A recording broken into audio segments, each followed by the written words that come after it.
Hello, good evening, or depending on where you are. Good morning, good afternoon. Welcome to this webinar. Today I'm going to give a speech about what happens if machine learning meets blockchain. But let me introduce myself first. This is Shefik, and I have been working as a software developer for a fintech company since 2010, and I received my Master of Science degree in Computer Science from Galatasaray University. And I have a personal blog, cefix.com, and I mostly post things related to machine learning here.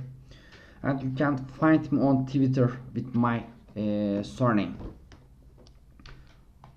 This is a magazine cover of The Economist.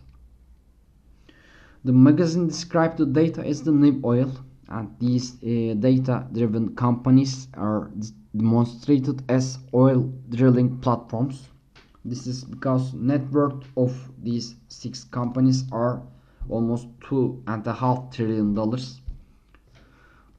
This is much more than most of the countries in the world.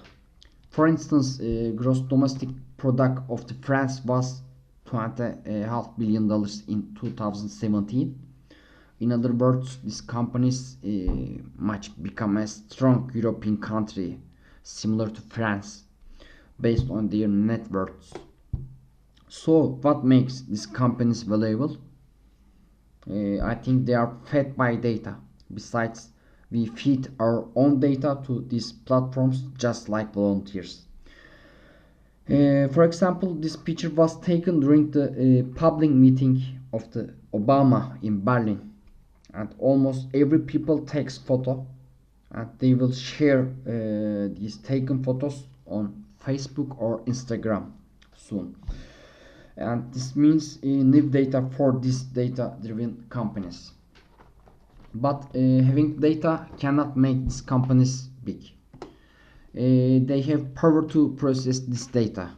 This makes these companies big. Here, deep learning has no theoretical limitations, as Geoffrey Hinton mentioned. The more data you give and the more computational time you provide, the better it is. Similarly, Andrew Ng stated that he has never seen an algorithm knock over its benchmarks like deep learning. Still, we can fool neural networks and deep learning systems because they are not as intelligent as we are. For instance, Associated Press tweeted this breaking news, and they announced that there are two explosions in White House and Obama is injured. Soon it's understood that hackers accessed the account of the Associated Press, but some bots decided to sell market shares immediately, and this action is based on this fake news. But this causes $136 billion damage. This fake news. Besides, neural networks are unexplainable algorithms, and debugging them is almost impossible. For example, Inception version 3 is the winner of the ImageNet challenge in the Kaggle, and there are hundreds of categories and millions of images in the challenge, and the Inception model got 97% accuracy. And Inception version 3 can classify this image as panda correctly, but adding some noise to this image changed the decision.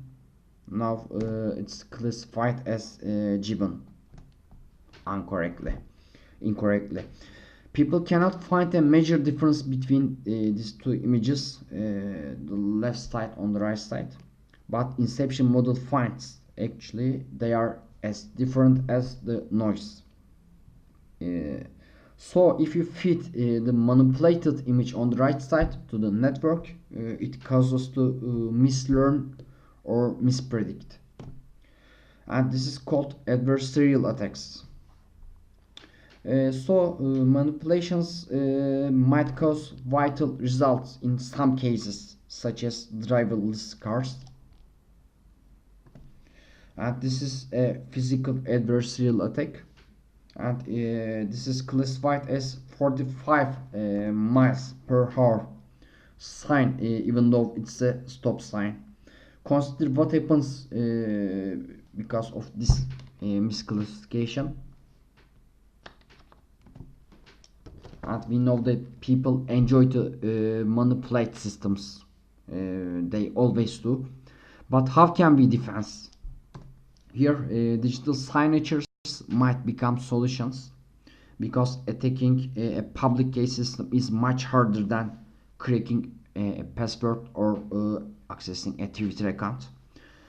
You might spend 10 to the power of 18 years to find a private key, whereas age of the universe is half of it.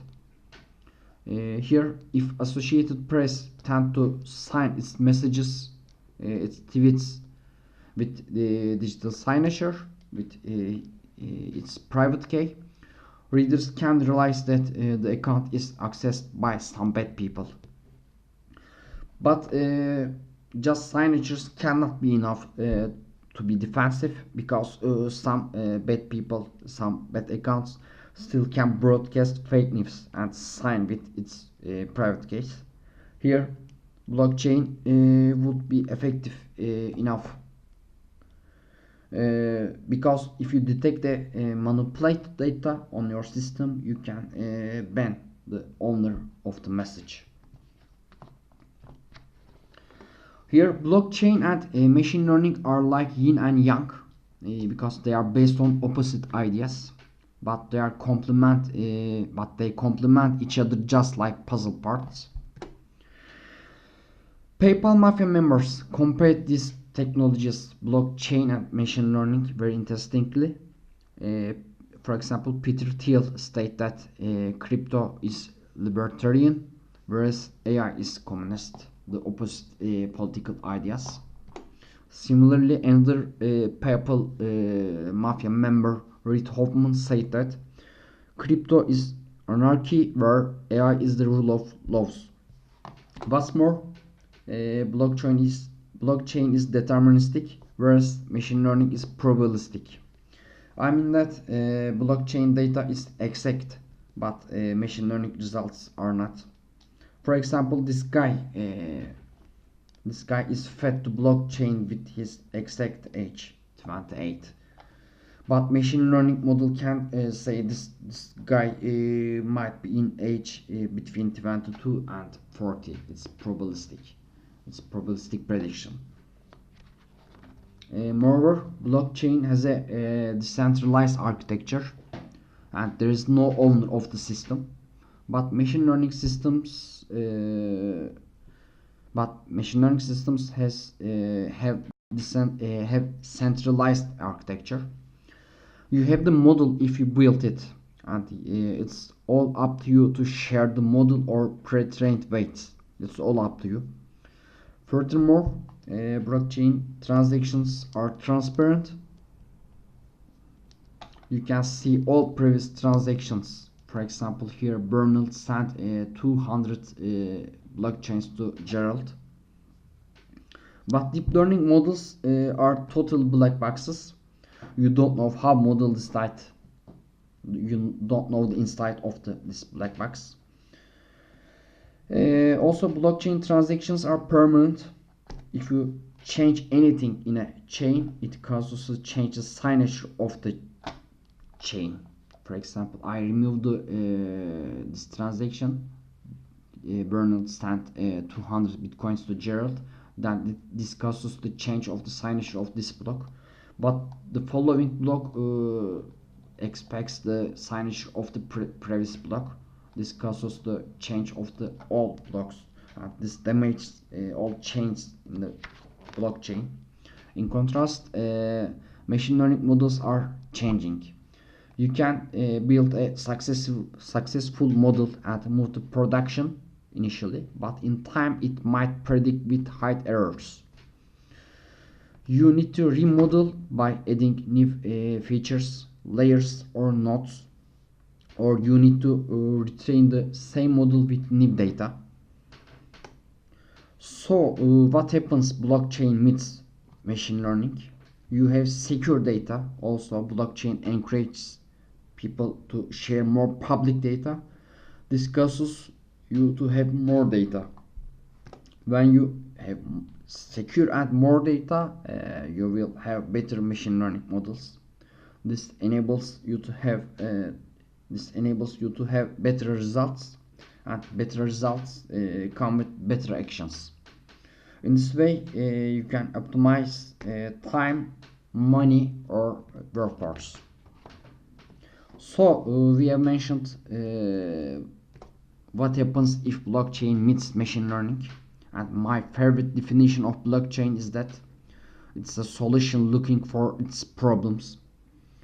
Combining blockchain and machine learning seems a satisfactory working area nowadays, and we can just trust blockchain enabled AI solutions soon. Thank you for your attention, and I hope that you enjoyed this webinar. See you next time.